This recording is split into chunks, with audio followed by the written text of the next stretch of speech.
As the sun hits the plain of Kurukshetra, the physical scale of the conflict becomes clear.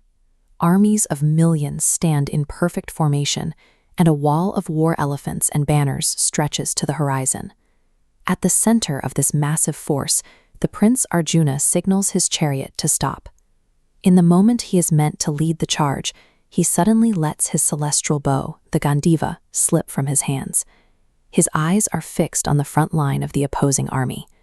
There, he sees his granduncle Bhishma, who raised him, and Drona, the teacher who taught him how to hold a bow. He recognizes his cousins and friends, the very people he is ordered to kill. This creates a crushing moral paradox. Arjuna calculates the cost of victory and finds it wanting. A throne won through the blood of one's own family seems like a curse rather than a triumph. The momentum of the massive war stops entirely for this one man.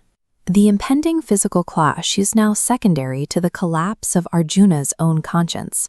Lord Krishna, acting as Arjuna's charioteer, watches the prince's collapse. He remains unbothered by the thousands of spears leveled at them, maintaining a state of absolute detachment. Krishna addresses Arjuna's grief by redefining the nature of life itself. In this visualization, the shells represent physical bodies that age and wither, but the central point of light, the soul, remains constant. Krishna argues that the soul is never killed, it simply discards one body for the next. This logic leads to the concept of Dharma.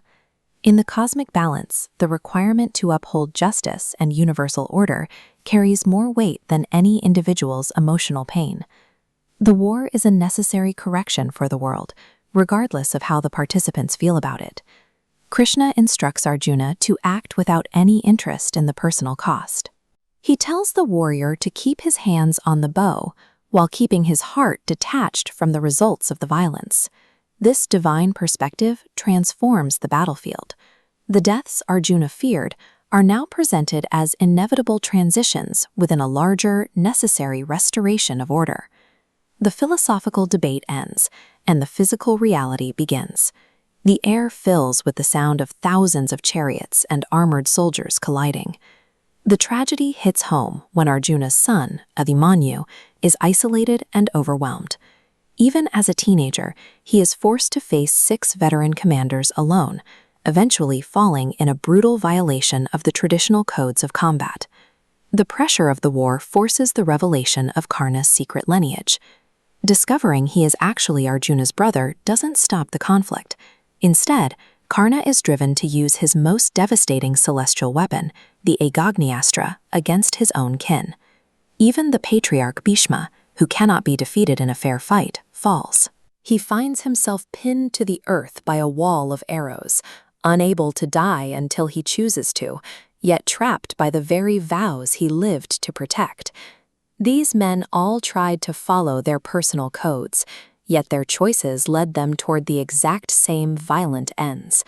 Their individual struggles show the mechanical precision of the war, where every human emotion eventually serves the larger, predetermined script of the battlefield. To prove the scale of this destiny, Krishna manifests his Vishvarupa.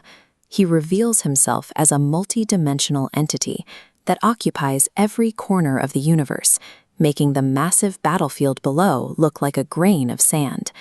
Arjuna looks into the mouths of this divine form and sees the kings and warriors of both sides already being consumed. In this terrifying vision, time is compressed. The warriors are already dead before the first arrow is even fired. Krishna explains that Arjuna's agency is limited. The destruction has been authorized by time itself. Arjuna is simply the physical tool chosen to carry it out. Human free will in Kurukshetra is stripped down to a single choice, whether to participate in the inevitable with clarity or to be dragged through it by doubt. This ancient conflict serves as a map for the internal landscape. The struggle between Arjuna's duty and his emotional attachments mirrors the way the human mind navigates high-stakes moral choices every day. The lesson of Kurukshetra is that every person eventually faces a battlefield where they must choose a path despite overwhelming personal grief or fear. Mastery demands focus on the action. We choose our daily work, but not the resulting tragedy, nor the ultimate triumph. Arjuna finally lifts his bow, his doubt replaced by a cold understanding of his purpose. He accepts his cosmic role and prepares to engage.